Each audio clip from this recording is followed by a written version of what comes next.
Welcome to the Phone Transformer channel. In today's video, we'll show you how to enable incoming calls on Android, step by step. If you find this video helpful, please subscribe to our channel for more tech tips and tutorials. Let's get started. Step 1. First, grab your Android phone and swipe down from the top of the screen. Here, you will see all the quick settings options. Step 2.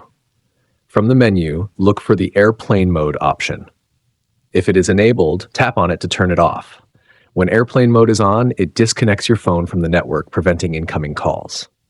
Step 3. Next, locate the Do Not Disturb mode. If this mode is enabled, it can block incoming calls and notifications. Tap on it to make sure it is turned off. Step 4. Now, go back to the home screen and press and hold the phone app. This will bring up a menu with several options. Step 5. Tap on the App Info icon, then select the Notifications option.